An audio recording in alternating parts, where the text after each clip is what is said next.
Tervetuloa Digipedagogiikan studioon mukaan ja tänään meillä onkin mielenkiintoinen aihe, eli lähdetään tutustumaan laadukkaaseen digipedagogiikkaan viimeisimmän tutkimuksen mukaan, eli meillä on valmistunut tuossa kesän loppupuolella digipedagogiikan osatoteutus ja perehdytään sen sisältöihin tässä.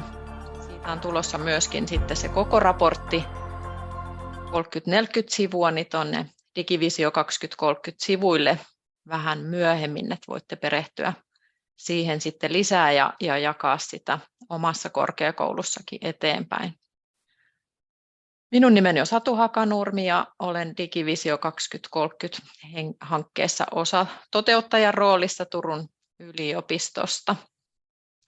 Ja varmaan aloitellaan tässä lyhyellä esittäytymisellä ja jos ette ehtinyt tuosta alkuslaideista napata tilaisuuden henkeä vielä omaan mieleen, että miten tässä edetään, niin ehkä sitä haluaisin korostaa, että toivotaan aktiivista osallistumista siellä chatissa ja Sini Hakala on meillä tänään chatti-emäntänä ja tekee sieltä sitten nostoja, kun siihen on aikaa. Haluatko sä, Sini, aloittaa esittäytymällä? Joo, tervetuloa kaikille. Mä oon täällä Digivisio 2030-hankkeessa digipedagogiikan koordinaattorina ja tänään sitten hostailen teitä tuolla chatin puolella ja on mukava saada teidät kaikki mukaan tänään. Lämpimästi tervetuloa. Kiitos.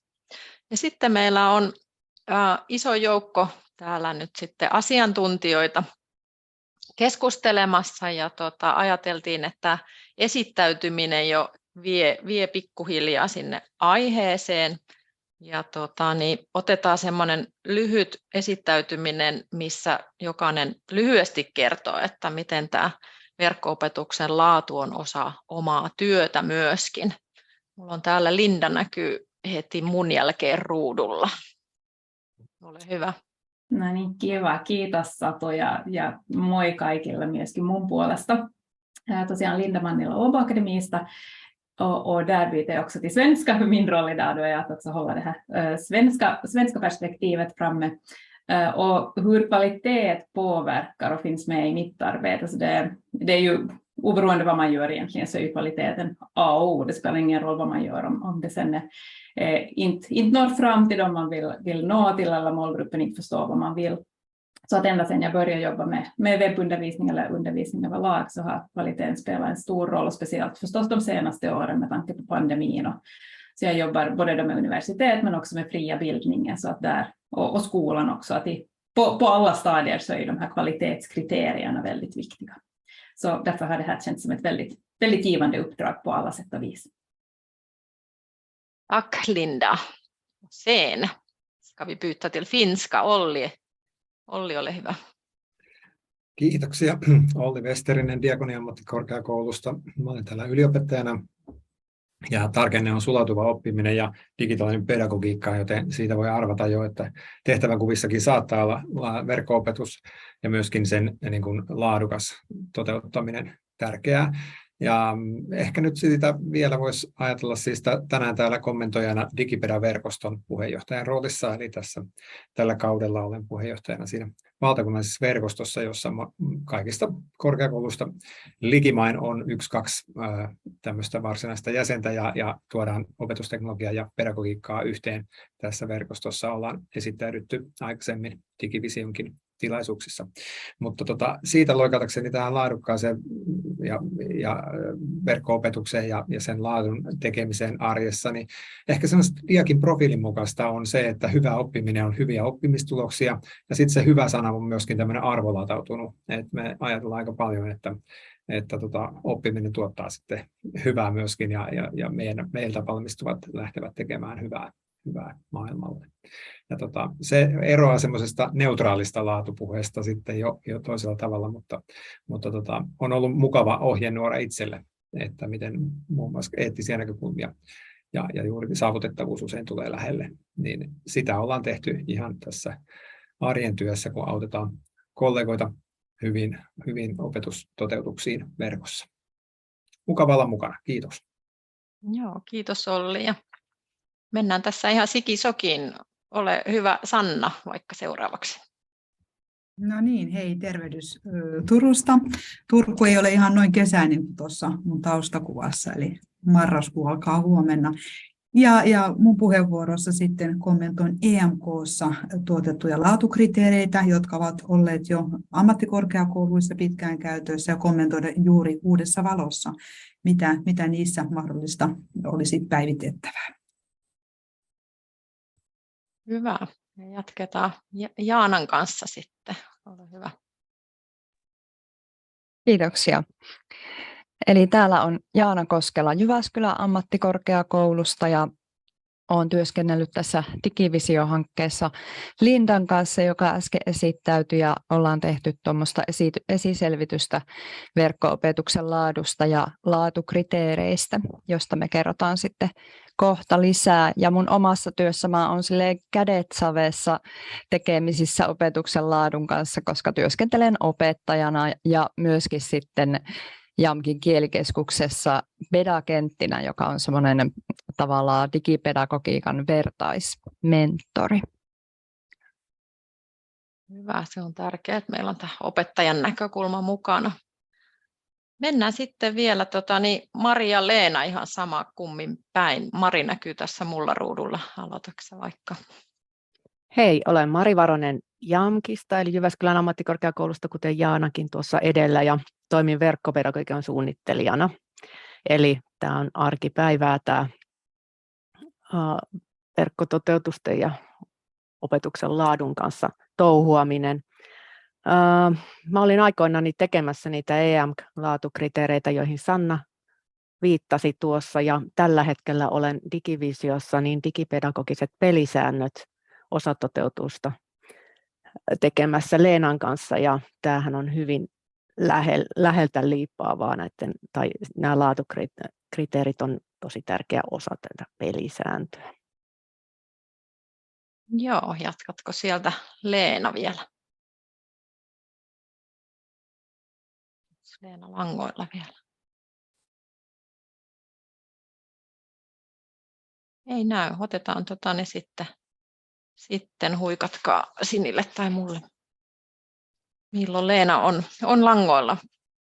Haluatko Mari kertoa tässä yhteydessä vielä tästä jatkosta lyhyesti ennen kuin päästetään Linda ja Jaana oma aiheen kanssa? Leena huikkasi tuolla chatissa, että hänellä ei ole mikrofonioikeutta. Joo, tosiaan meillä jatkuu tässä sitten, kun tämä sessio saadaan pidettyä, niin siinä on vartin tauko, ja sitten jatketaan meidän työpajalla, eli näitä pelisääntöihin liittyviä niin sanottuja tarkistuslistoja, eli niitä niin kuin sääntölistoja, mitä rakennellaan, niin katsotaan sitten yhdessä sellaisessa napakassa 45 minuutin työpajassa, että olette lämpimästi tervetulleita sinne.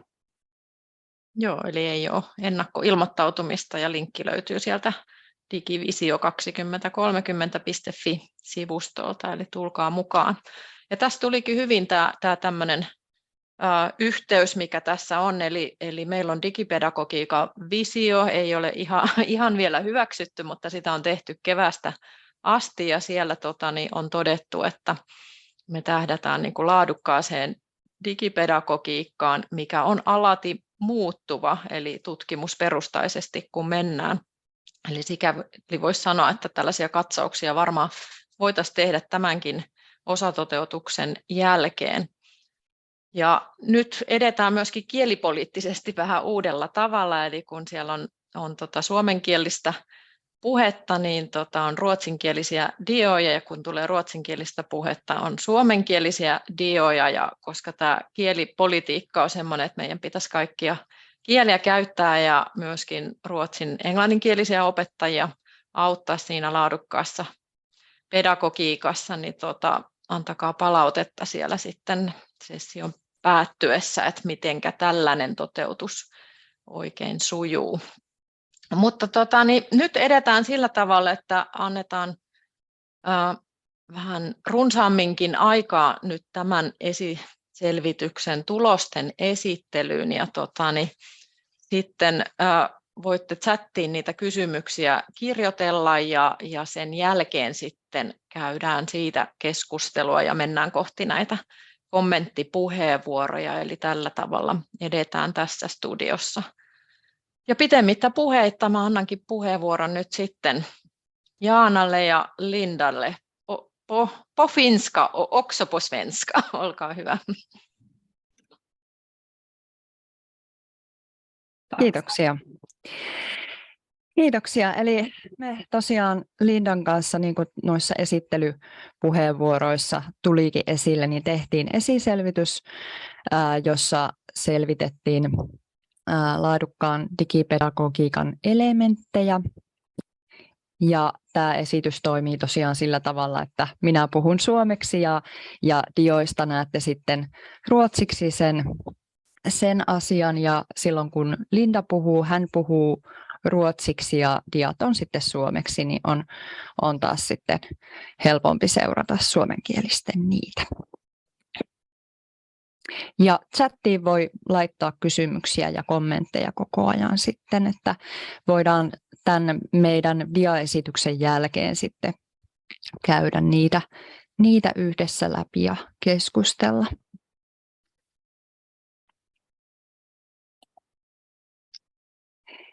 Ja ensin vähän siitä, että mitä me tuossa esiselvityksessä oikeastaan selvitettiin ja minkälaisia asioita siihen kuuluu. Tämä esiselvitysraportti käsittääkseni julkaistaan tässä lähiaikoina. Ja meidän tehtävänä oli selvittää, että minkälaista tutkimusta tällä hetkellä on ja erityisesti ajankohtaista tutkimusta verkkopedagogiikan laadusta. Ja sitten me selvitettiin suomalaisia ja kansainvälisiä olemassa olevia laadukkaan digiopetuksen kriteeristöjä ja perehdyttiin niihin. Ja sitten eri tavoin selvitettiin, että minkälaisia toiveita ja tarpeita tuommoiselle kansalliselle verkkopedagogiikan laadun kriteeristölle nousee. Ja tehtiin sitten suunnitelma ja ehdotukset tämän asian, eli tämmöisen kansallisen kriteeristön edistämiseksi. Ja tässä esityksessä me käsitellään nostoja oikeastaan tuosta tutkimuksesta, mitä siinä meidän selvityksessä käsitellään, eli ei niinkään puututa nyt noihin kriteeristöihin tässä meidän osuudessa, koska Sanna kertoo sitten siitä EAM-kriteeristöstä tarkemmin. Eli me tässä esityksessä pidäydytään enemmän siellä tutkimuspuolella. Ja, och jag ska berätta lite kort då om just det här forskningen. Att det var en ganska stor utmaning för att om man tänker just på kvalitet så det är ju någonting som det hör ju ihop egentligen med allt som man gör när man pratar undervisning. Så det är väldigt många olika perspektiv till exempel som man behöver ta i beaktande, och det märkte vi ganska snabbt också med Jana att det var inte så lätt att begränsa det, att någonstans måste man dra den där gränsen kring för att vad man egentligen då tar med. Men vi ville ändå ge en viss insyn i alla de här olika perspektiven. Så vi har då gått igenom och då presenterat en del resultat från 4 olika perspektiv från den internationella aktuella forskningen, där vi då fokuserar på studerandets perspektiv, kursperspektivet, lärarens perspektiv och organisationens perspektiv. För när vi pratar kvalitet så är alla de här 4 då väldigt centrala. Och det som kanske framförallt kom fram så var ju att efter pandemin eller redan under pandemin så blev den här kvaliteten i forskningen ett väldigt starkt element som genomsyrade all forskning kring just undervisning då, som hade på ett eller annat sätt någon koppling till digitala miljöer eller digitala verktyg eller online undervisning. Så oberoende av om vi då pratar om renodlad nätundervisning eller flerformsundervisning eller hybridundervisning, så blev kvaliteten ett väldigt, väldigt viktigt begrepp i den forskningen. Och nu under då våra ungefär 20 minuter här så kan vi förstås inte gå igenom allting. Även om vi begränsar oss så blev det en ganska lång rapport och den kommer ni som sagt att få tillgång till. Men vi vill nu det här lyfta upp några saker som vi tycker att är särskilt viktiga när man då går vidare och funderar på ett sånt här gemensamt kvalitetskriterie batteri för då de finländska högskolorna och universiteten. Och vi har då valt att lyfta upp fram några perspektiv där vi då har det här engagemang både från studerande och lärarperspektivet, tillgängligheten som vi redan också hördes nämnas här, belastningen, ett tredje perspektiv vi vill lyfta, och sen också standardisering och kanske också lite problematisera det här med standardisering, för att det är lätt att säga att allt ska vara standardiserat, men vi vet ju också att det kanske inte är så lätt inom ett och samma universitet eller en och samma högskola eller till och med en och samma avdelning, och sen när vi börjar prata om att det alla högskolor ska ha det, så den här diskussionen också kring vad det kan innebära. Så de 4 perspektiven vill vi här nu diskutera lite mer i detalj och också lyfta några av de trender som vi tog fram då utgående från forskningen. Och förstås, nu pratar vi här om aktuella och framtidens trender, men många av de här är ju sådana som i vissa högskolor och universitet redan är så att säga vardagsmat, medan de då i andra sammanhang är sådana där man kanske ser att det här kommer att komma i något skede. Och det är förstås viktigt att när vi då pratar om kvalitet, speciellt i ett så föränderligt sammanhang som det utbildning som också det här pedagogiken går framåt, men också då teknologi där de här digitala miljöerna utvecklas, så är det väldigt viktigt att man har det här hela tiden, att det sker liksom kontinuerligt. Så de sakerna tänkte vi att vi skulle lyfta fram. Och vi har i rapporten en liten tabell som vi kommer inte att gå igenom den här nu, men där vi då har lyft fram vissa aspekter från just de här 4 olika perspektiven som då påverkar eller bidrar till kvaliteten i de här digipedagogiska sammanhangen och undervisningssituationerna.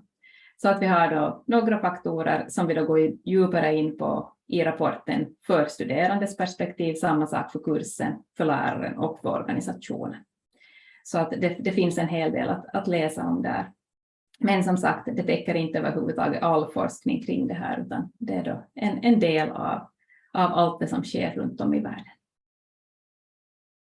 Och nu ger jag ordet tillbaka till Jana som får börja prata om engagemang. Joo, eli nyt sitten noista erilaisista näkökulmista ja pienistä nostoista sieltä tutkimuksen selvityksen puolelta. Ja ensimmäisenä ajateltiin, että otettaisiin tähän pohdittavaksi sitouttaminen. Ja sitä me tarkasteltiin siinä meidän raportissa opiskelijan ja sitten opettajien sitouttamisen näkökulmasta. Ja verkko-oppimisessa keskeyttämiset on yksi semmoinen iso haaste, ja erityisesti MOOCeissa ja tämmöisissä massakursseissa, mutta myös tavallaan tavallisissa verkkokursseissa keskeyttäminen on iso haaste, ja tutkimuksen mukaan sen takia se opiskelijan sitouttamisen näkökulma on yksi hyvin tärkeä tuossa verkko-oppimisen laadun varmistamisessa. Ja tässä näkyy oikeastaan koottuna siitä tutkimuksesta, mitä käytiin läpi, että opiskelijan näkökulmasta kannustaminen vuorovaikutukseen ja osallistumiseen ja yhteisöllisyyteen, se yhteistyön tekeminen opiskelijoiden välillä, vaikka opiskellaankin verkkovälitteisesti, viestintään kannustaminen ja aktivointi, ja sitten myös materiaalin motivoivuus monella erikin tavalla niin parantaa sitä opiskelijan sitoutumista siihen opiskeluun ja vähentää sitä kautta sitten niitä keskeyttämisiä. Sitten me tarkasteltiin myös opettajien sitouttamista siihen laadun varmistamiseen ja esimerkiksi tässä Digivisio, jos näitä laatukriteereitä, kun näitä tuotetaan tai kun tuotetaan joku kansallinen laatukriteeristö, niin millä tavalla opettajat sitten sitoutuvat sitä käyttämään opetuksessa ja opettajan näkökulmasta koettiin tärkeänä se, että on osallistettu opettajia siihen kriteeristön kehittämistyöhön, että niitä ei tehdä tavallaan ilman sitä opettajien asiantuntemusta siitä asiasta. Esimerkiksi kyselyiden, työpajojen, pilotoinnin ja palautteen kautta.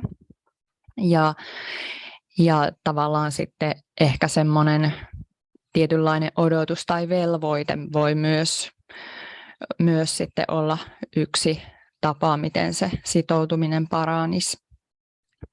Ja tietysti sitten ihan kriteerien tasolla se, että laatukriteeristöt on helppokäyttöisiä ja niiden käyttöön saa tukea ja koulutusta riittävästi, jotta niiden käyttö on sitten vaivatonta.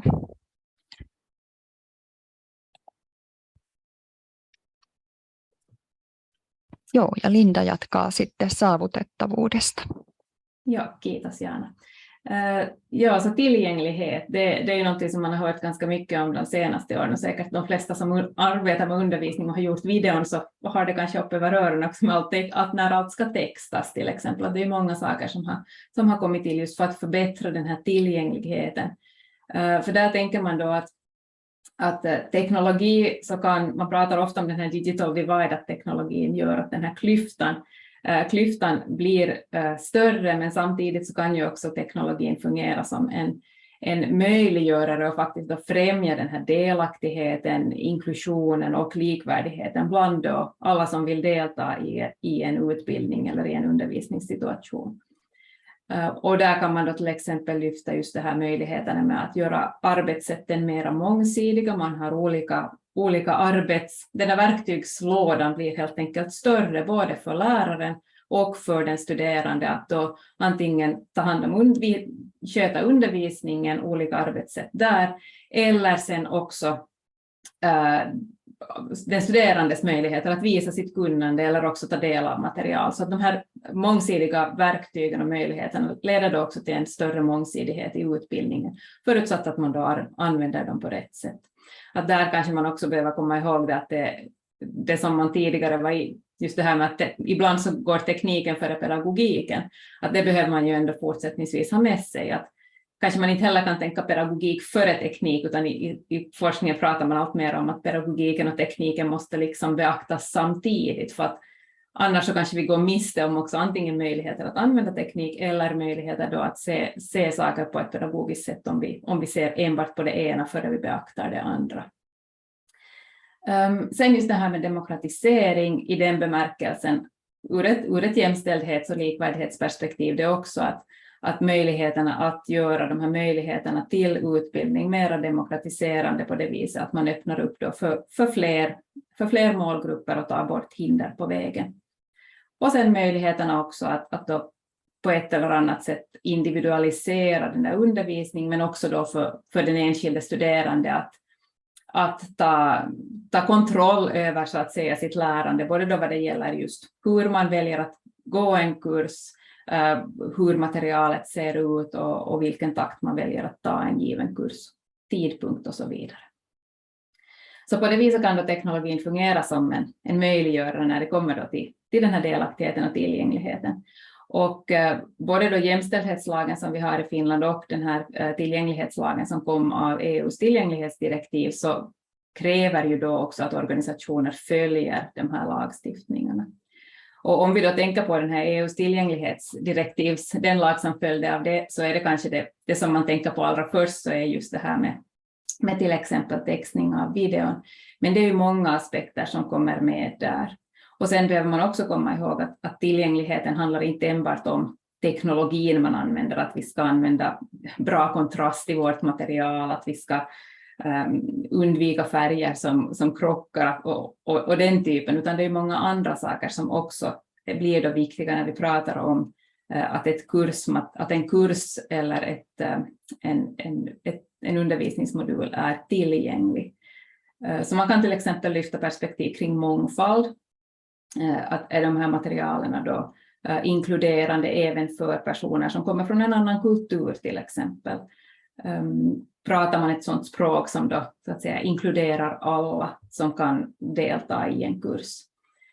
Om vi pratar om hybridundervisning så har vi olika grupper, vi har en del på plats och en del online, så hur kan vi då se till att kursen och undervisningen, diskussionerna och så vidare är lika tillgängliga för bägge grupperna. Och sen också ur ett mera studerande perspektiv, så inom UDL eller Universal Design for Learning så menar man då att alla studerande har ju förstås sina olika förmågor, erfarenheter och olika sätt att göra saker och ting på. Och därför då så är det bra att ju mera flexibelt och anpassningsbart materialet och arbetsmetoderna är, desto bättre. Så att man kanske inte alltid behöver skriva som studerande då en essä, utan man kanske ibland gör en video eller man kan visa sitt kunnande på andra sätt och så vidare. Så att just att försöka göra det så tillgängligt som möjligt oberoende av vem då den här studeranden är.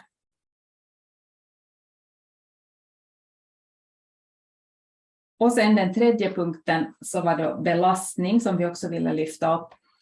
Och där är förstås flexibiliteten väldigt viktig, och då kan man prata om tidens flexibilitet, det vill säga att hur flexibelt är det att när man ska avlägga den här kursen, platsen, den kan också påverka att lättare då belastningen blir mindre om man har möjlighet att delta online istället för att behöva ta sig till en viss plats och så vidare. Men sen också innehållet, att innehållet behöver vara flexibelt. Och vi pratar om belastning ur flera olika perspektiv, men här tänkte vi att vi pratar lite om den här med den kognitiva belastningen. Och det är ju en gammal teori, men en teori som har funnits även före man började prata om digipedagogik. Och tanken där är att man då kan förenkla eller försvåra för en studerande att ta in ny information eller att lära sig helt enkelt, utgående från då hur mycket som man kan minnet klarar av och så vidare. Och där finns många olika effekter som då kan påverka det. Så till exempel användningen av olika kanaler, att ha olika modaliteter, om man blir tvungen som studerande att dela sin uppmärksamhet, om det är mycket redundant information, om det finns exempel som visar hur man ska göra saker. Det kan handla om sekvensering, segmentering, att man har bestående jämfört med så här flyktig information och så vidare. Så att om man nu lyfter någonting härifrån, så det finns beskrivet mera i rapporten, men till exempel har man traditionellt tänkt att man ska inte ge liksom information på flera olika sätt, utan det räcker att man ska inte liksom ge saker och ting i onödan, utan man ska se till att det bara finns sån information som en studerande faktiskt då har nytta av, som man behöver lära sig.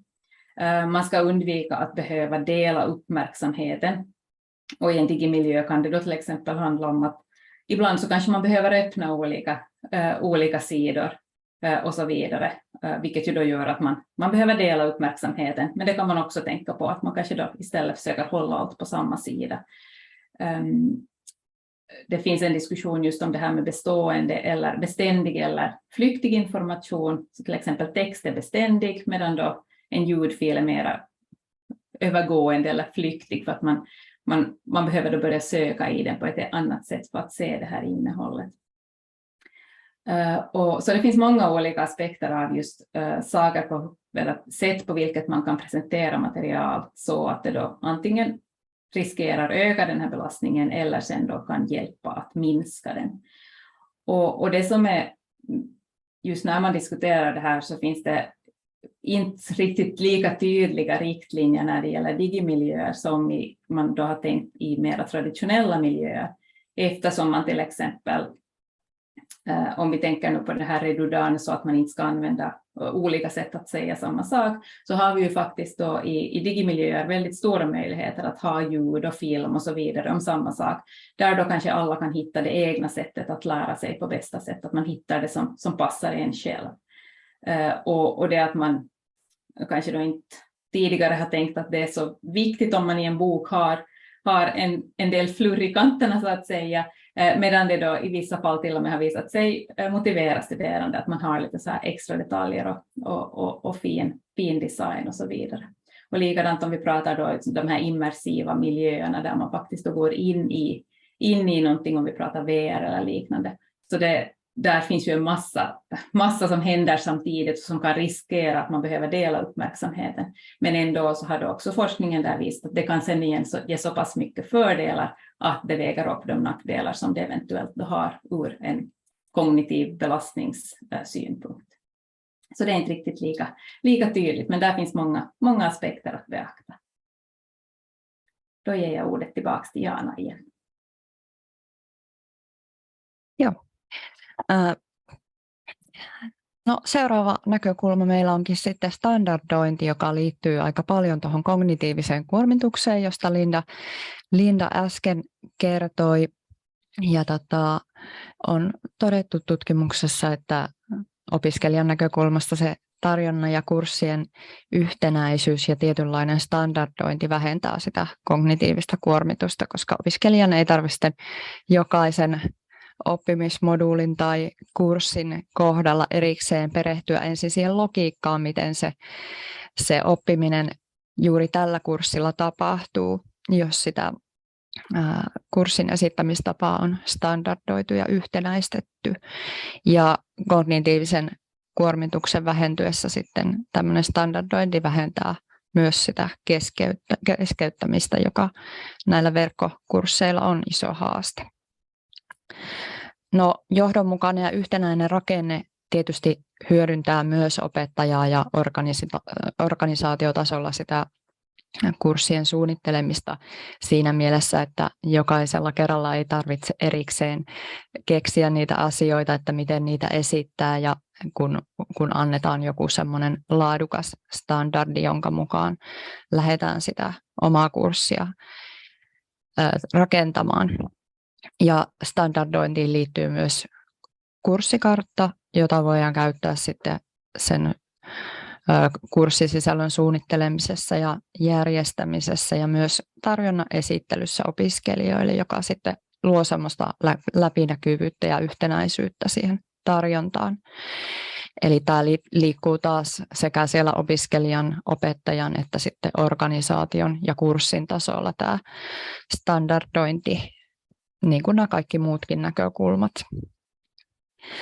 No, tuommoinen kysymys sitten nousi paljon tuossa meidän työskentelyssä ja työpajoissa ja muissa tämmöisissä kontakteissa meidän verkostojen kanssa, että standardointi voi herättää myös semmoista tietynlaista kritiikkiä opettajien keskuudessa, eli joskus se nähdään sellaisena, että se rajoittaa sitä omaa luovuutta ja omaa työskentelyä, eli tavallaan sitten standardointiin liittyy myös se, että minkä tason standardointi sitten taas sitouttaa opettajat käyttämään sitä standardia omien kurssiensa suunnittelussa, ja se mitä aiemmin tuli just tuosta sitouttamisesta, että se opettajan oma osallisuus ja niin kuin oman luovuuden mahdollistaminen on yksi sellainen keino, millä opettajat sitten taas sitoutuu niihin yhteisiin pelisääntöihin, standardeihin ja laatukriteeristöihin. Ja laatukriteeristöt liittyy tavallaan tähän standardointiin sillä tavalla, että ne on ikään kuin standardoinnista semmoinen kevyempi versio tuoda niitä yhtenäisiä käytänteitä sitten sinne kurssin tasolle.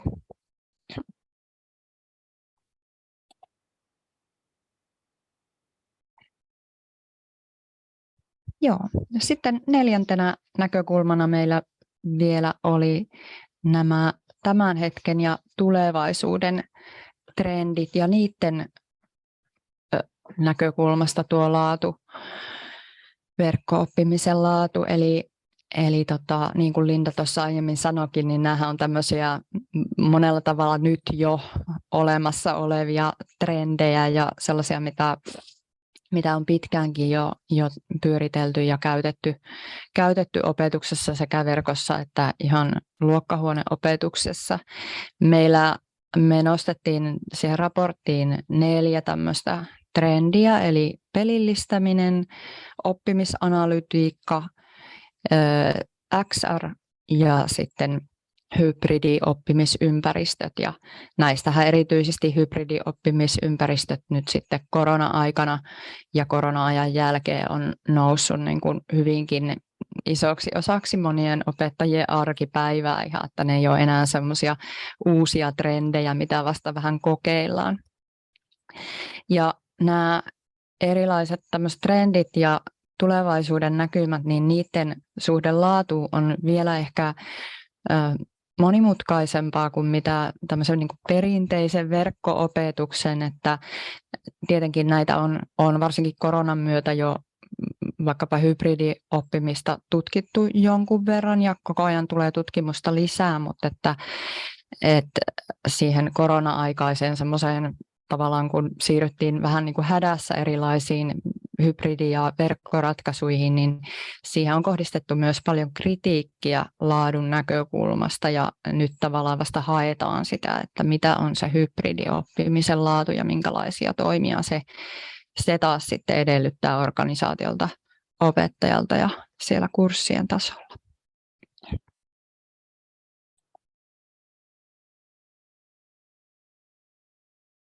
Joo, siinä oli meidän nostot tuosta meidän työskentelyn pohjalta ja seuraavaksi voitaisiin ottaa sitten, jos on jotain kysymyksiä tai kommentteja tähän asti tullut mieleen.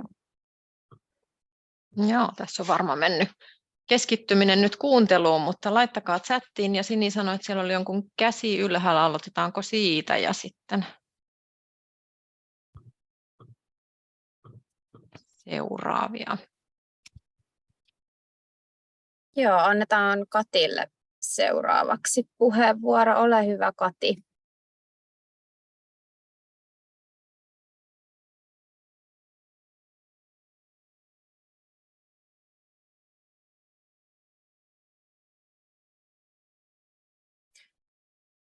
Kati, koita, sulla taitaa olla vielä mikki mutella.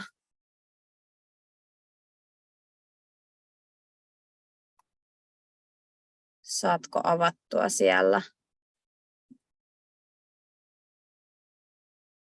No aina voi tuonne chattiin tietenkin kirjoittaa, jos ei. Juu, chattiin voi sitten laittaa, jos on kysymyksiä. Mä voisin sieltä itse asiassa nostaakin. Materiaaleista on kysytty ja siellä minä ja Linda ollaan itse asiassa molemmat ehditty vastata, että materiaalit tulevat Digivision nettisivuille kyllä ja molemmilla kielillä. Sitten oli kysymys Annalta, että oliko tämä raportti jo valmis. Sehän on valmis, mutta sitä ei ole ihan vielä siellä nettisivuilla julkaistu, mutta se tulee sinne kyllä ja tosissaan molemmilla kielillä.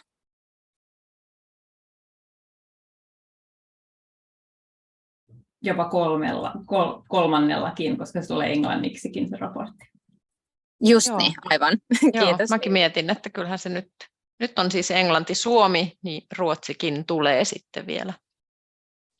Joo. Mitäs täällä chatissa? Haluatko sä Matt-Leena kommentoida näitä hybridiopetuksen koonteja, eli olet ilmeisesti tehnyt vähän samaa sitten kuin Jaana ja Linda, että koittanut katsoa, että mitä on tutkimustietoa jo nyt tästä hybridiopetuksen laadusta, oli se sitten tätä peräkkäistä tai sitten samanaikaista, mutta ei tietenkään ole pakko. Se on varmaan sellainen, mikä niin kuin paljon mietityttää tänä päivänä, että riippuen kunkin henkilökohtaisista kokemuksista, niin joko sitä pyritään tekemään tai sitten se on ehdoton no, että jompaa kumpaa ainakin siinä samanaikaisessa. Haluatko sä, Linda, kommentoida? Nyt sulla taitaa olla. Nyt toimii. Joo. Ajattelin vastata tuohon Q&A-osiossa olevaan kysymykseen, eli ei varsinaisesti tuohon sun esittämääsi, mutta onko ok, että mä vastaan siihen? Juu, jatka No niin, vaan. koska siihen on tullut kysymyksiä, niin Matleena varmaan myöskin vastaa tuohon hybridiasiaan. Mutta joo, Suvi kysyi tuossa, että mikä olikaan verkko-opetuksen määritelmä. No sekin oli sellainen, mistä me keskusteltiin Jaanan kanssa ja myöskin Sadun ja Tuulan kanssa aika pitkään, että miten nyt sitäkin rajoitetaan, koska tässä oli paljon rajauksia, mitä piti tehdä. Mutta me oltiin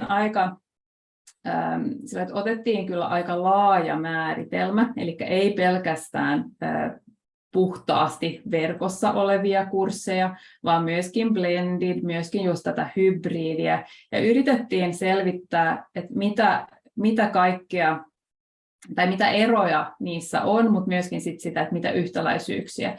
Ja nostettiin sitten esimerkiksi hybridiopetuksessa just näin, että on kunnon eri ryhmiä, niin miten niihin voidaan sit saada sitä opettajan presenssiä, esimerkiksi, että ollaan yhtä paljon läsnä sekä siinä paikalla olevan ryhmän kanssa, mutta myöskin sit netissä olevan ryhmän kanssa. Et kyllä siitä raportista löytyy nostoja monesta eri toteustyypistä ja niihin liittyvistä laatuasioista, mutta totta kai ei mitenkään niin kuin kaikkia, mutta aika sellainen laaja määritelmä kylläkin. Joo, ja Matleena onkin tuonne kommentoinut chattiin, eli sivusto pitää sisällään noita oppaita ja materiaaleja, ja Maijan kommentti tämä, että tosin tämä, mitä tutkimus tuo esille, niin on myöskin ristiriitasta sitten opettajan kannalta, varmaan oppijankin, että varmaan kun tekee riittävän joustavia opintoja, niin silloin se riski taas keskeyttämiselle sitten ainakin tiettyjen osallistujien ja oppijoiden kohdalla niin kasvaa, mutta mitäs teillä Linda ja Jaana, tuliko monessa kohtaa tämmöinen olo, että tutkimus sallii oikeastaan kovin erilaisiakin arjen käytäntöjä sitten?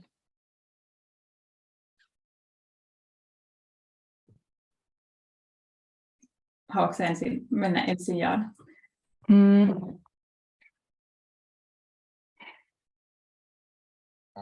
Joo, mä ymmärrän niin kuin itse opettajana sen, että tuntuu välillä, kun näitä tämmöisiä standardeja ja kriteerejä selailee, että ikään kuin tulee semmoinen, että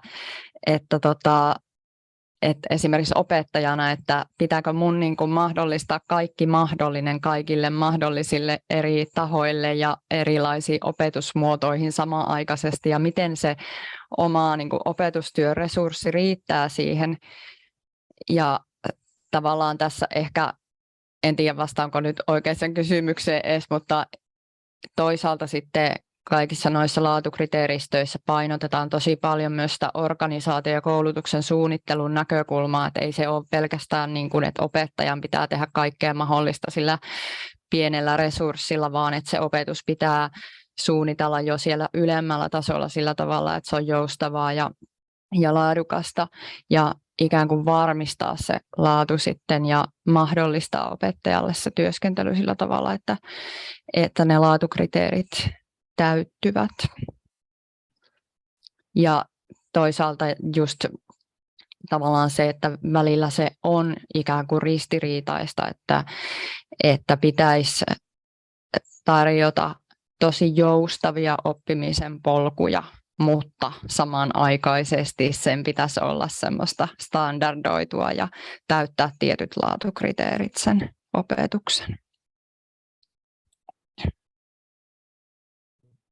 Joo, ja jos mä jatkankin siitä, vähän kuin Siljaltakin on tullut kysymys tuohon Q&A-osioon, että just toi UDL, eli Universal for Design Learning -ajatuksesta, että miten huomioida isolla kurssilla esimerkiksi aineistojen muokattavuus, niin kyllähän kaikki nämä vaatimukset tai toiveet, mitä sitten tutkimus tuokin esille, niin eihän niitä kaikkia voi sit toteuttaakaan, vaan että pitää sitten miettiä nyt, kun me laitettiin just nämä asiat sitten tähän raporttiinkin, koska näiden perusteellahan nyt sitten nämä kansalliset laatukriteeristöt tehdään.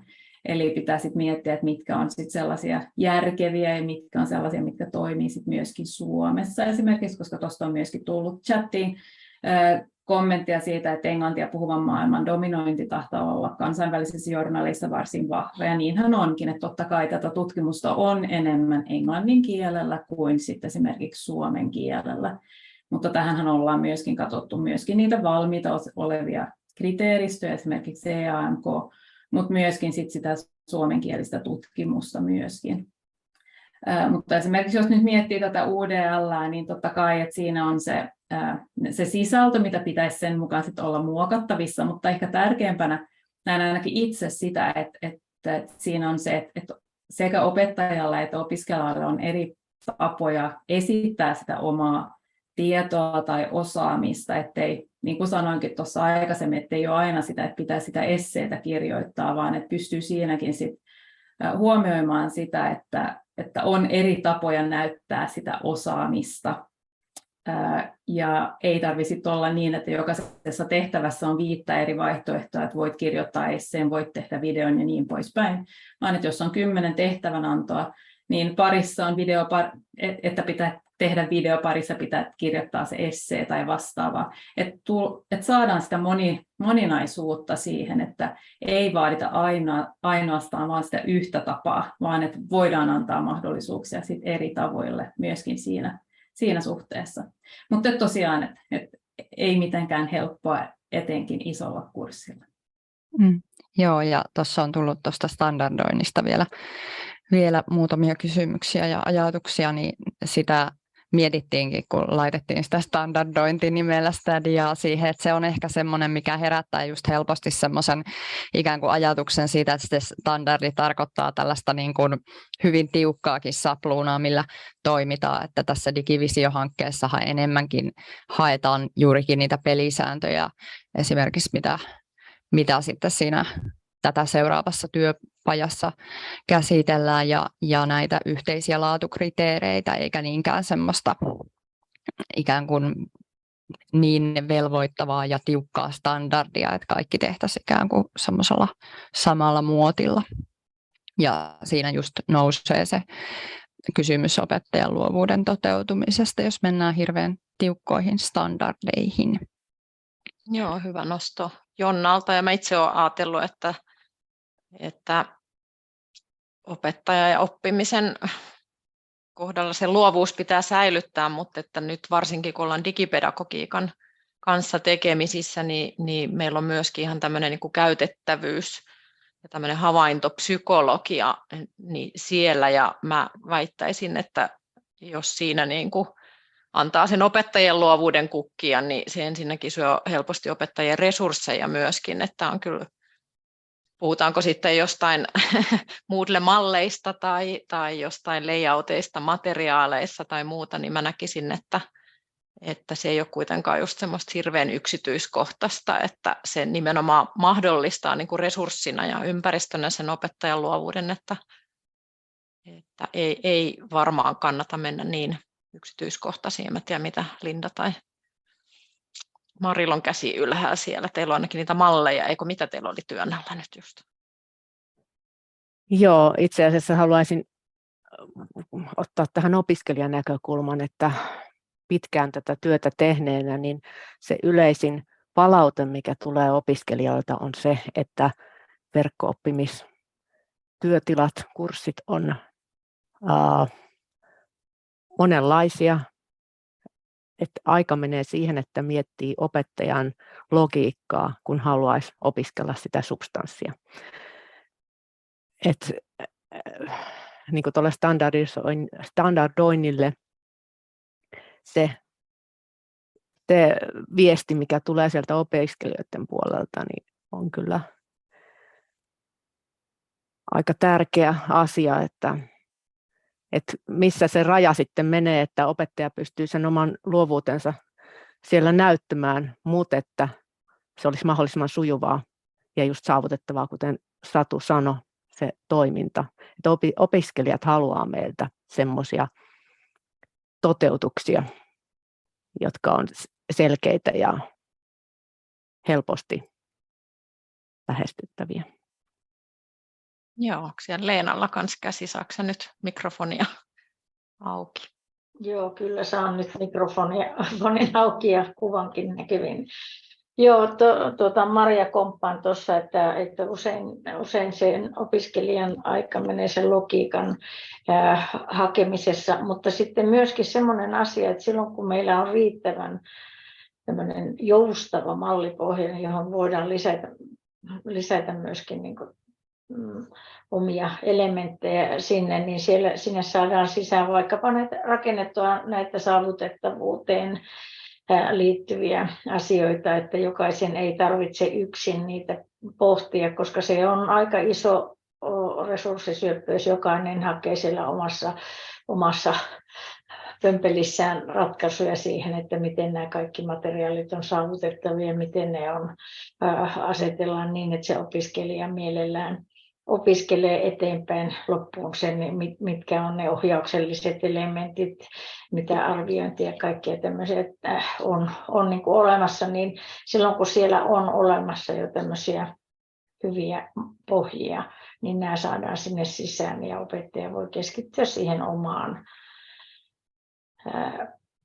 substanssiinsa ja sen mielenkiintoiseksi tekemiseen. Joo, otetaanko tuolta vielä? Kalle kyselee, että onko laadun kriteerinä myöskin pidettävä tätä kurssin tai materiaalin elinkaarta, eli oliko ajatus, että sama sisältö tulisi esille eri formaateissa vai että siellä olisi eri formaatteja vaikkakin sitten eri sisällöissä, että aika resurssisyöppö tulevaisuuden kuva voi avautua totakin kautta. Haluatteko sitä kommentoida?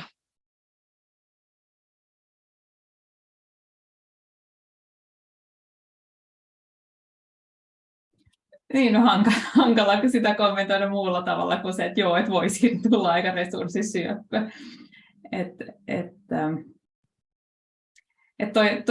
Nyt kun tuossakin seuraa vähän tuota chattia, niin ehkä samalla tavalla myöskin, että tulee sit niitä mahdollisuuksia tulevaisuudessakin, että ei tarvitse olla niin resurssisyöppö, vaan että saadaan automaattisestikin asiat toimimaan paremmin. Kuten tuo nyt esimerkiksi Teams Live, PowerPoint Live, että voitaisiin valita se kieli esimerkiksi niissä PowerPoint-esityksissä, että näitä samanlaisia helpottavia työkaluja tulisi sit myöskin muihin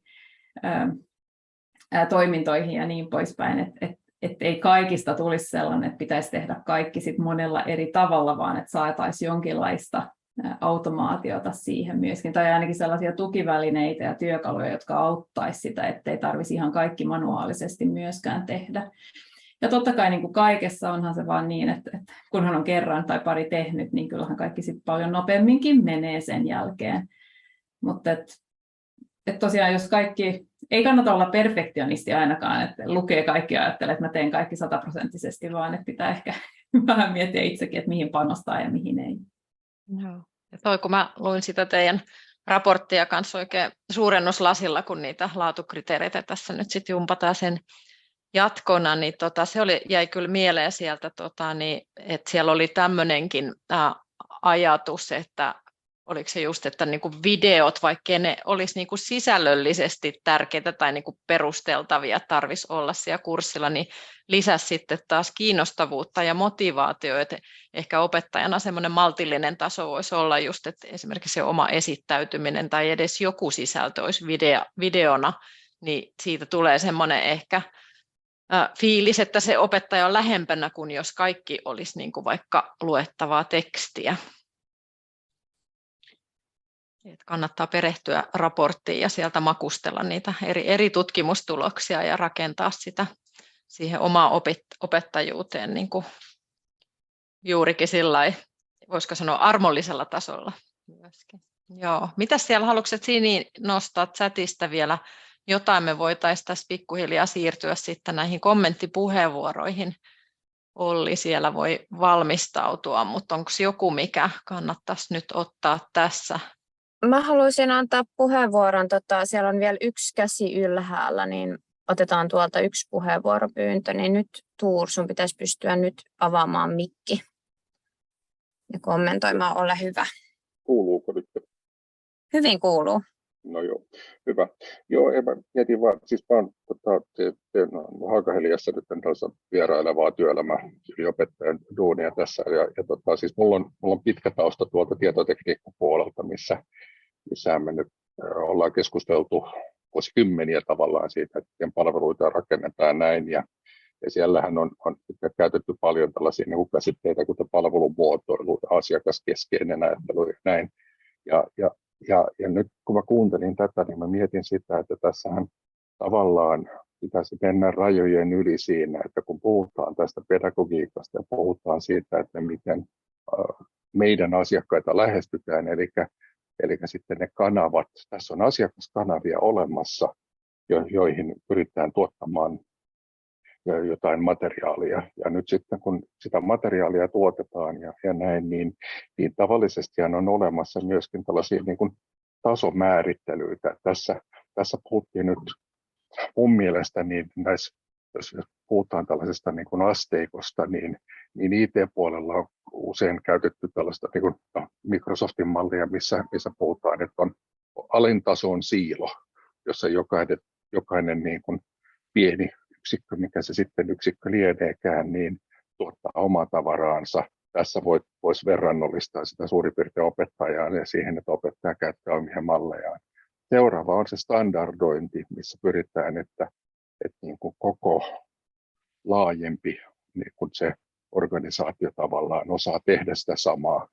Ja siitä seuraava on itse asiassa, että opitaan siitä, että saadaan aikaiseksi sellainen oppimiskierre myöskin, eli lähdetään optimoimaan, tekemään parempaa ratkaisua. Ja vasta näiden jälkeen päästään kiinni siihen, että osataan tehdä niin kuin hyvää palvelutasoa. Ja sitten vasta kun hyvää palvelutasoa osataan tehdä ja osataan tehdä sitä työtä hyvin, sitten päästään siihen asiakaskeskeiseen ajatteluun. Niin mä mietin tätä niin tässä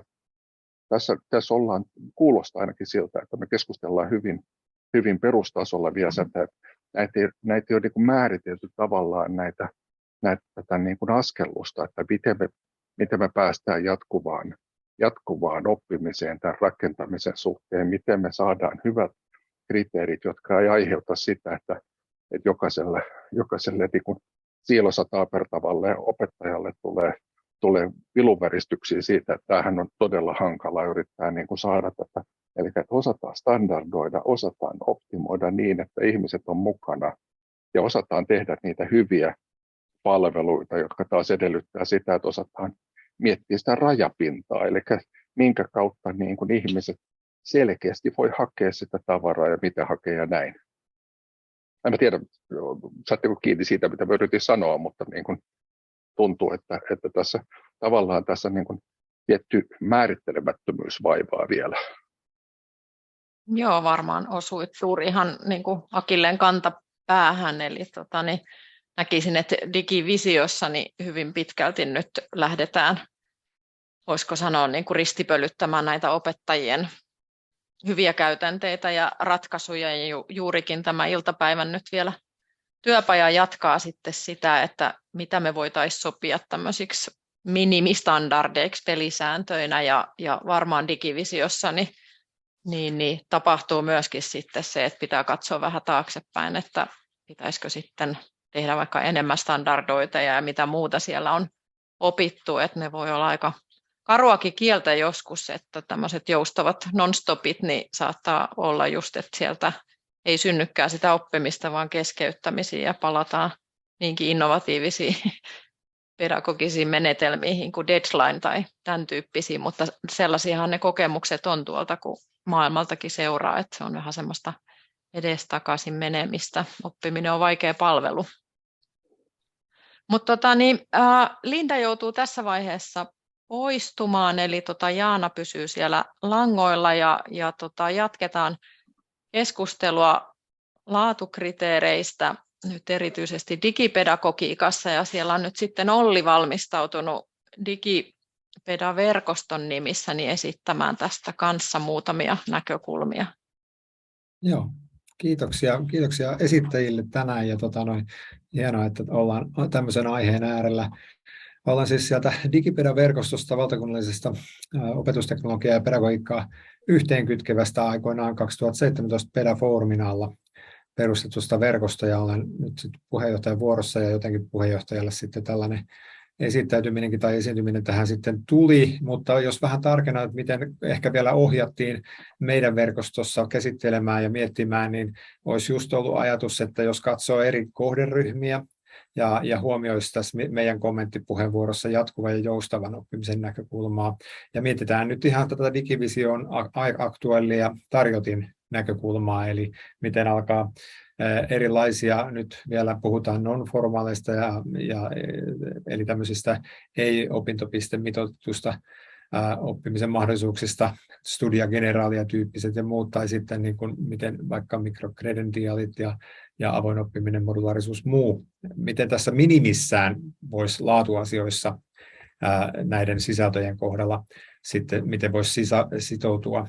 Meidän verkostosta pari kommenttia tuli ja just mietittiin, että jos miettii siellä esimerkiksi näitä studia generale-tyyppisiä avoimeen jakoon menevää mahdollisuuksia oppia, niin niissä varmasti sitä ihan, että onko siellä niin kuin ihan tämä tietopohjan miettiminen, laajuudet työmäärinä, jos siellä jotain niin kuin suoritetaan ja tehdään, mikä formaatti, onko näissä juuri mitä tuolla vähän tuli, että mitä pitää löytyä verkosta ja kuinka kauan täytyy säilyä minimiaika julkisesti, eli tämän tyyppistä hyvinkin niin kuin teknisen oloista tasoa tästä asiasta. Lisäkommenttina tuli myös kivasti, että siis ihan tämmöinen niin kuin suhde johonkin kurssikuvauksiin, jos on vaikka olisi ihan näistä non-formaaleista, eli ei opintopisteiksi muutettavista määristä kyse, tai ei suoraan niihin sidotuista.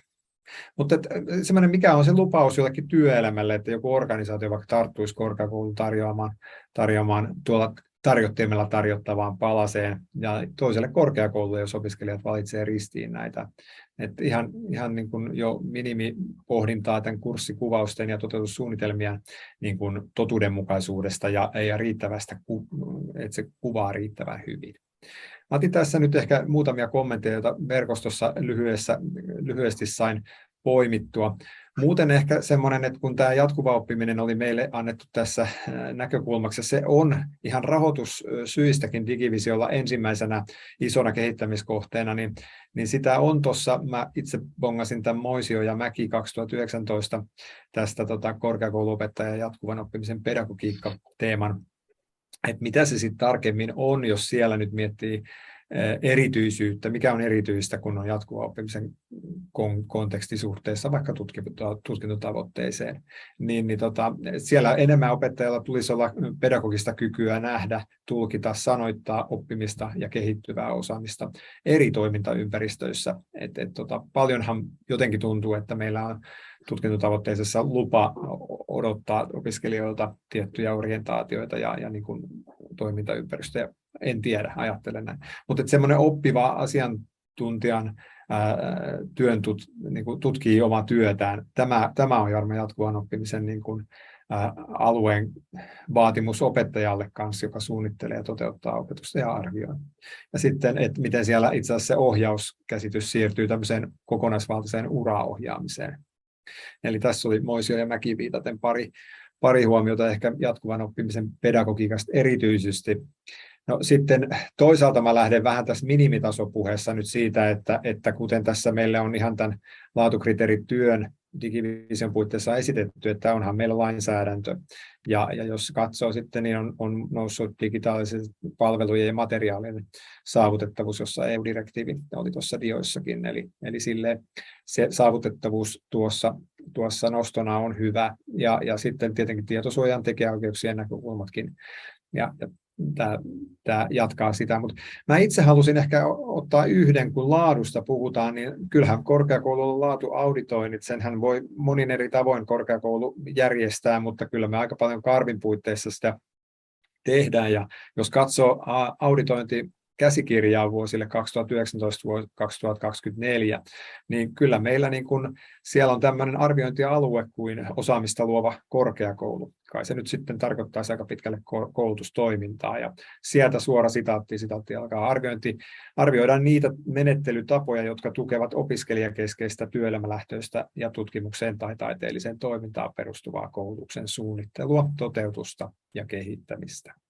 Niin jotenkin resonoi tässä mistä tässä keskusteltiin, ja Tuurinkin puheenvuoroa mietin tuossa noin.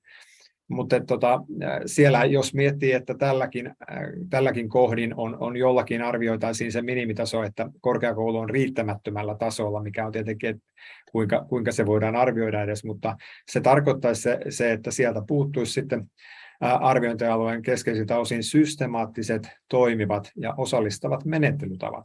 Eli tämä laadunhallinnan niin kuin puolelle menee tietyt ongelmat. Ja nyt sitten kun meillä on Digipedaverkostolla, olemme saaneet vähän tätä non-formaali puolta tässä mietittäväksi, niin kyllä tuo lainsäädäntö seuraa, mutta minkä verran tämmöinen joku korkeakoulujen laatuauditoinnin näkökulmat sit suoraan ulottuisi tuonne jatkuvan oppimisen alueelle, niin se on tietenkin semmoinen varmaan auditoinnin läpi käyneet korkeakoulutoimijat ja myöskin arvioina toimineet varmasti siitä osaavat sanoa enemmän, mutta on ihan kiinnostava.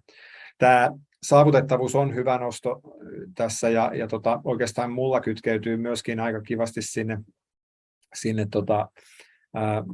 sitoutumiseen tai tähän engagementtiin, joka tuossa näkyy ja mietin juuri, että kun Digivisiossakin tehtiin tätä esiselvitystä myös opiskelukyvyn ja keskeyttämisen ehkäisyn teemasta. Ja mä ajattelisin, että paljon myös menee siihen niin kuin, oppimisen saavutettavuuteen, että silloin on semmoisesta opiskelun imusta kyse ja pääsisi niin kuin sitä kautta, niin se kyllä ilahdutti mua, että se nousi tuossa laatukriteereissä esille. Ja nyt kun mietitään sitten, että mikä mahdollistaisi, jos auditointikäsikirjan menettelytapojen systemaattisuus, toimivuus ja osallistavuus, jos siellä laadunhallinnan puolesta miettii ja tullaan tähän verkko-opetukseen, niin kyllä tämä on sitten ihan aito laatukysymyskin oikeastaan se, että keiden kanssa tämä kokonaisuus tehdään. Tuolla yksi chat-kommentti huomioi, että mitä kaikkea tässä voidaan yhdeltä opettajalta vaatia. Ja nyt mun palauttaisin tuonne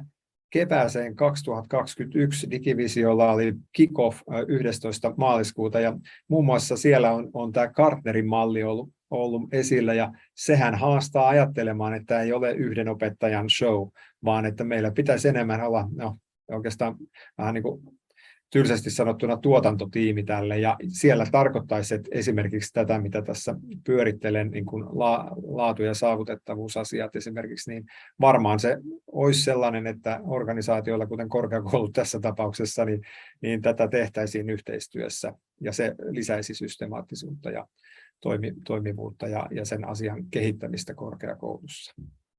Mutta tämä sitouttaminen, saavutettavuus, kuormittavuus, kurssitoteutusten tietyllä tavalla standardoinnin asia tai sen yhdenmukaisuuden niin kuin kokemus opiskelijalle, niin ehkä ne kyllä tuntuisi, että mätsäisi tähän ja myöskin tähän laatuauditointiajatteluun.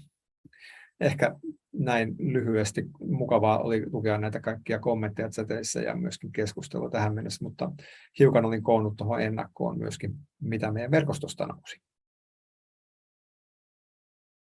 Joo, mitäs sä Olli, tuolla tuli jossain chattikommentissa tämä pedagogisen käsikirjoittamisen tärkeys, mikä tietenkin on ihan keskeinen asia ja sitten nyt jos ajattelee tässä digivisio ja jatkuva ja joustava oppimisen tarjottimessa, niin tosiaan niin kuin sä otit esille, niin siellä saattaa olla sitten joku yksittäinen yleisöluento, onko niitä sitten tarpeen jotenkin pedagogisesti käsikirjoittaa vai onko ne vaan semmoisia ajankohtaisia sisältöjä, että mihin sä vetäisit sen rajan niin kuin siinä minimilaadussa sitten, kun mennään sinne hyvin pieniin ja ei ihan ehkä semmoista perinteistä kurssiformaattia ajatellen.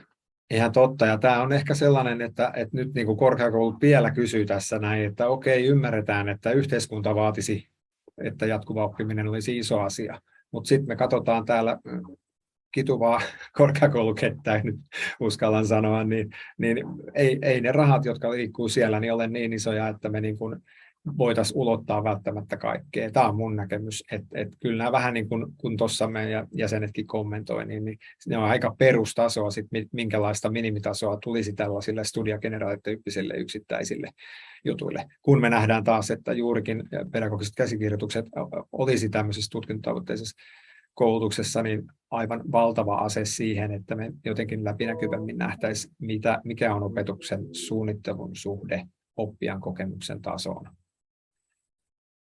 Joo, mä luulen, että ton laadun osatekijän kanssa saadaan tehdä vielä töitä Joo. jonkun verran. Tuliko sieltä Sini nyt säteissä vielä vai jäikö siellä on Tuurin kommentista antia ja muuta? Nyt kuuluu. Joo. Tuurilla oli käsi pystyssä, niin sano vaan. Joo, mä mietin vaan sitä, että tässä mä sain vastauksia tuossa chatissa siitä, että tavallaan me puhutaan siitä jatkuvan oppimisen sisältöstä ja laatukriteeristöstä, mutta sellainen asia, mikä mun mielestä tässä menee vähän puurot ja vellit sekaisin siinä mielessä, että nythän tällainen digioppiminen, niin siinä puhutaan hyvin paljon siitä kanavasta. Ja nämä kanavat nyt, että miten niitä käytetään, niitä kanavoita, niin jotta ne kanavat toimisi hyvin, niin niissä on pakko olla se standardointi. Ja se on se niin kuin asia, mikä niin kuin edesauttaa sitä oppimista merkittävästi. Tämä on niin kuin, tavallaan tässä, mulle tuli mieleen sellainen vertauskuva, että miltä tuntuisi, jos niin kuin teistä tai sitten television ääreen. Ja joka kanava, minkä te haluatte vaihtaa, niin teidän täytyy aina käsin virittää se kanava uudestaan, että te saatte sen seuraavan kanavan ennen kuin te voitte katsoa sitä.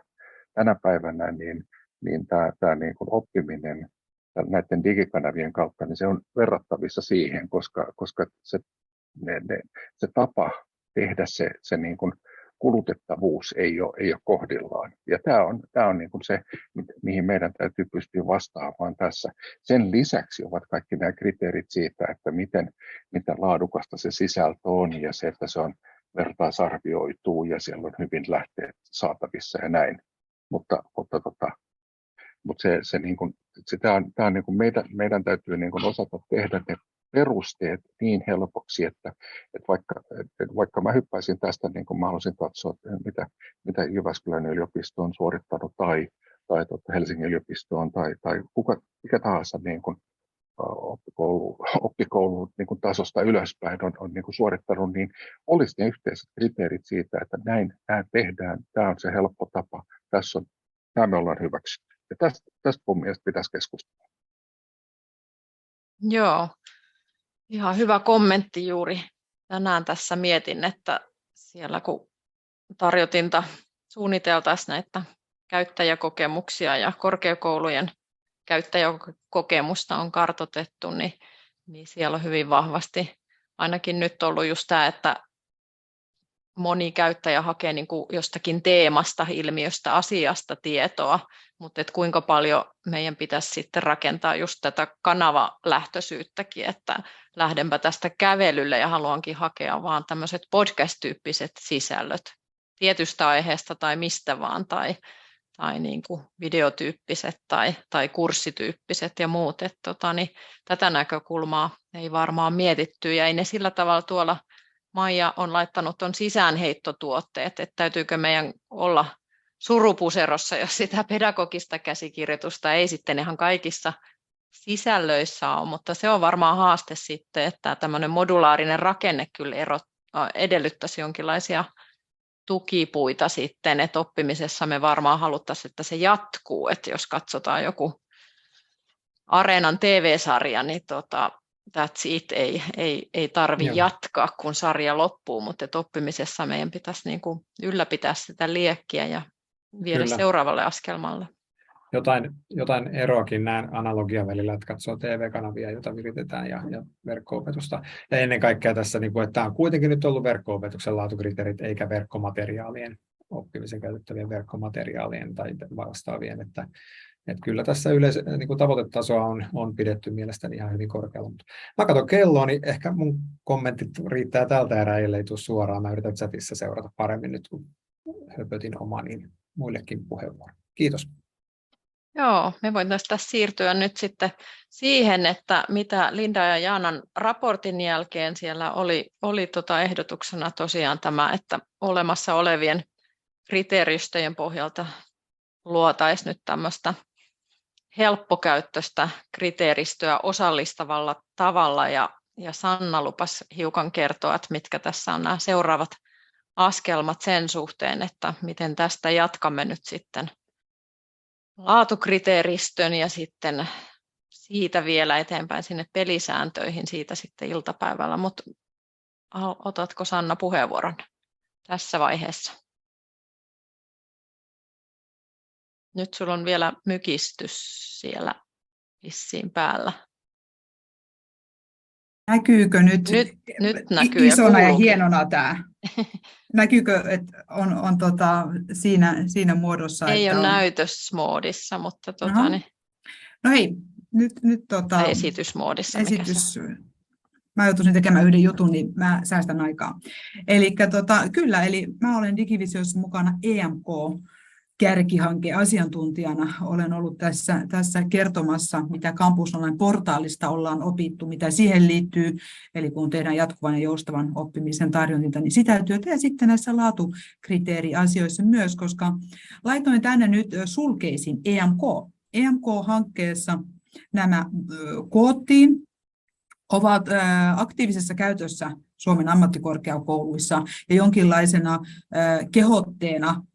kehotteena käyttää näitä, jotta sitten kun meillä on tämä meidän Campus Online-portaali, jossa on vuosittain noin 1500 verkko-opintojaksoa, niin sinne olisi jonkinlainen passi. Eli passia kysytään sillä tavalla, että edellytetään sitä, että nämä verkko-opintojaksot ovat kriteeristön mukaiset. Ja sulkeisiin, niin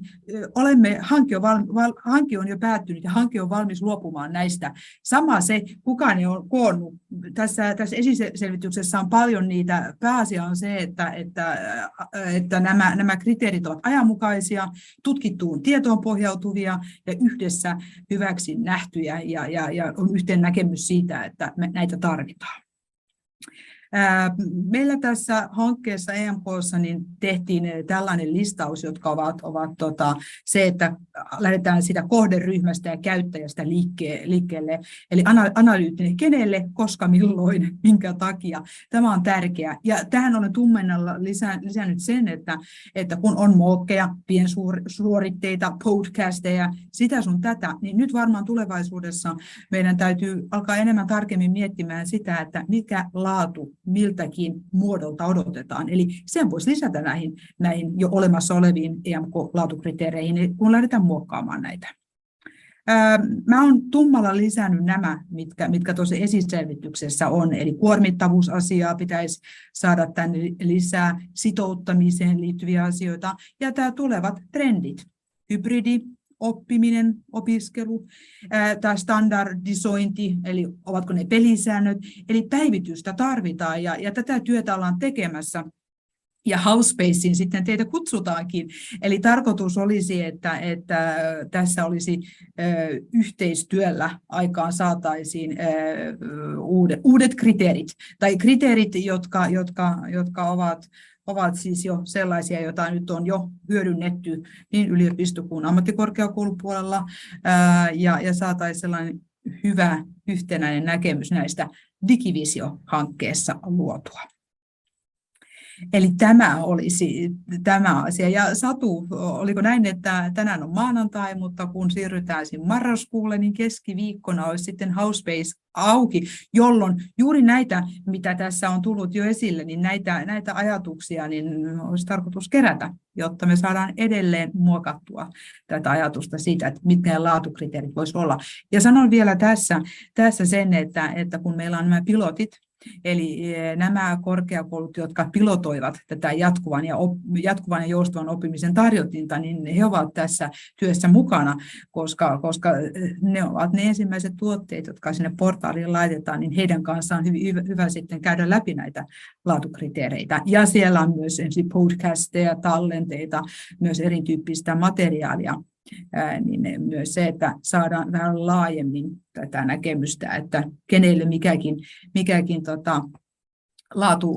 laatukriteeri käy, koska tässä sen voi sanoa, että kun EMK-hankkeessa tehtiin nämä laatukriteerit, niin todettiin, ja voidaan tänä päivänäkin todeta, että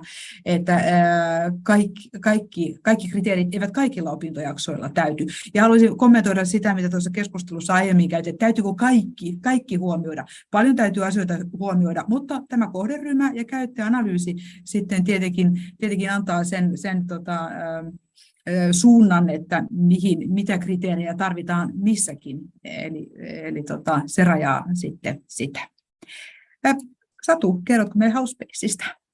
Joo, eli keskiviikkona, kun ilmoitatte tuossa Sini-jakaman linkin kautta, että olette kiinnostunut kommentoimaan, niin aukeaa ympäristö.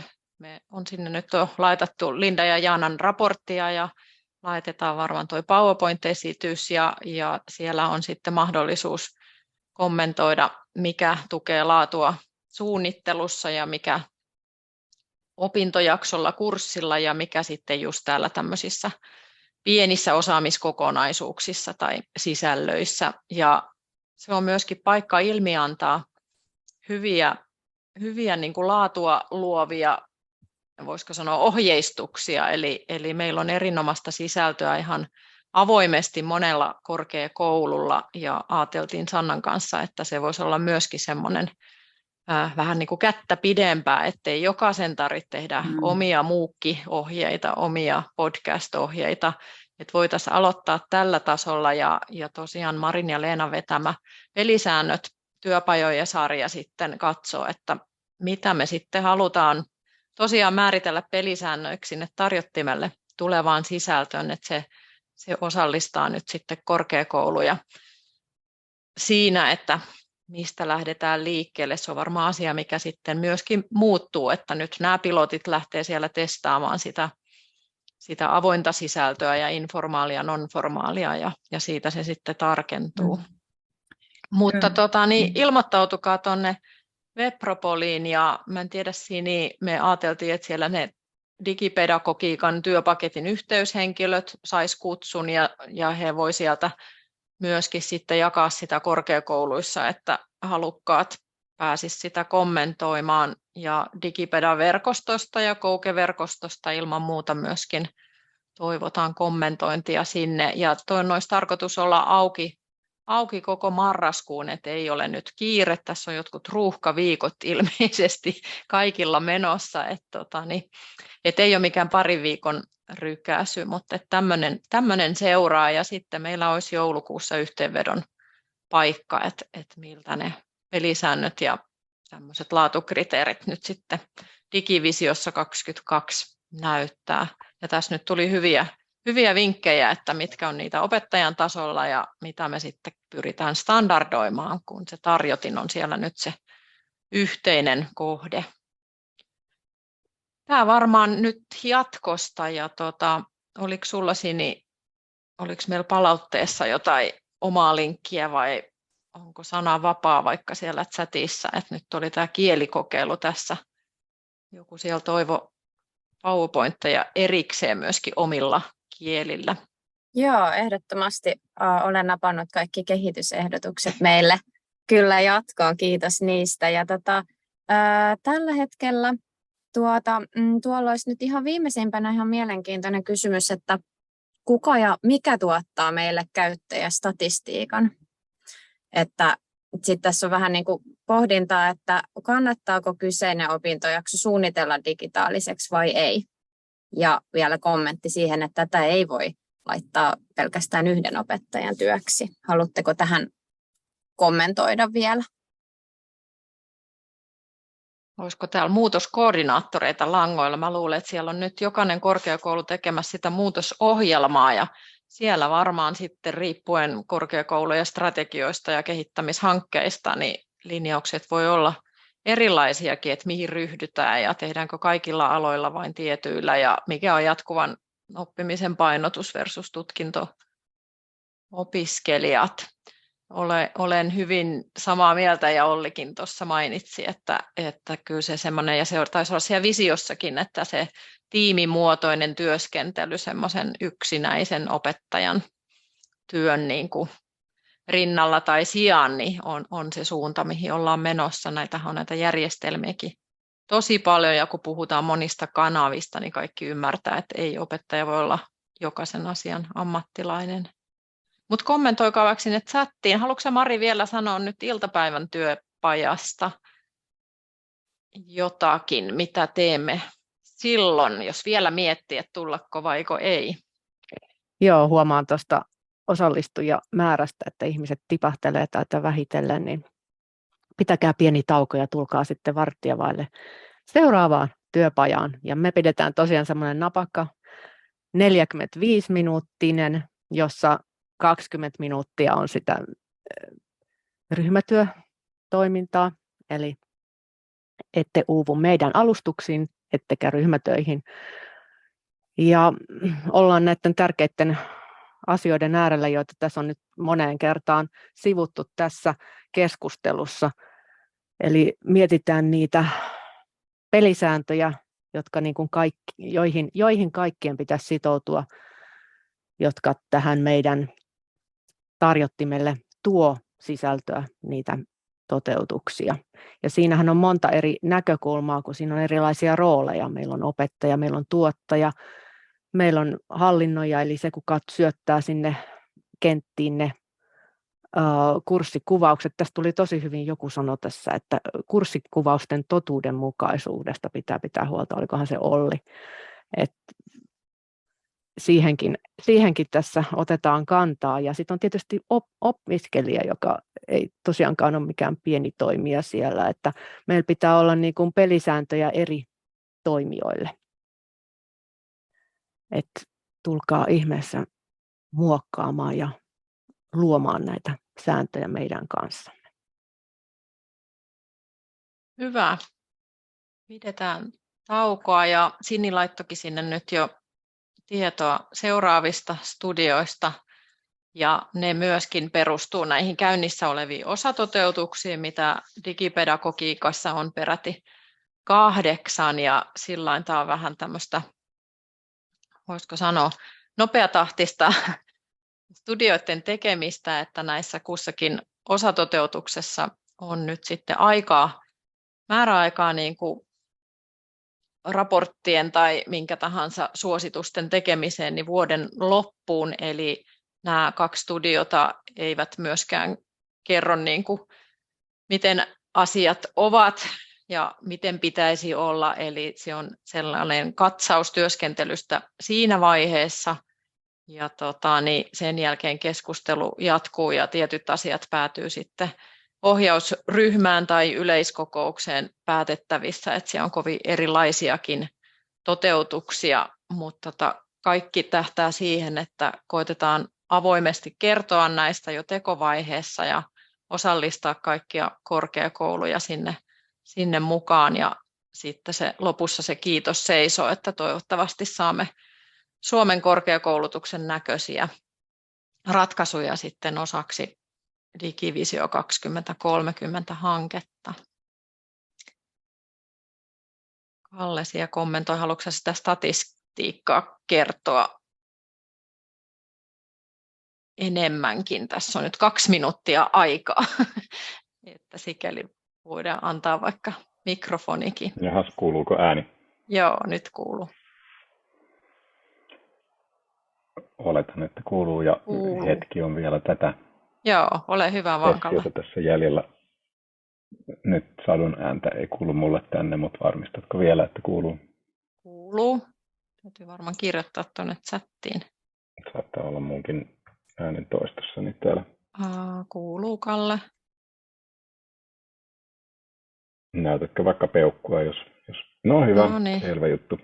Juu, tuosta statistiikasta tosiaan sitä dataa kertyy eri kerroksiin tai tulee kertymään, mutta varsinainen koulutus ja oppiminenhan tapahtuu siellä korkeakoulujen järjestelmissä, joihin tarjottimelta siirrytään, jolloin se varsinainen oppimisanalytiikka tarkalleen ottaen on siellä, missä järjestelmässä se sitten pidetäänkään, on se sitten diginä tai face-to-face, niin sinne se oppimisanalytiikka kertyy ja tarjottimelle itseensä kertyy sitten tietoa siitä, että miten siellä tarjottimella toimitaan, millä perusteella tai mitä kursseja valitaan, mitä ei valita ja mitä polkua niihin päädytään, että se varmasti tulee sitten kertomaan myös näitä valintojen perusteita, mutta ne on tietenkin perustuu siihen kurssikuvauksen totuudenmukaisuuteen ja uskottavuuteen, eikä niinkään ehkä siihen, mikä sitten on toimivin ja paras tapa.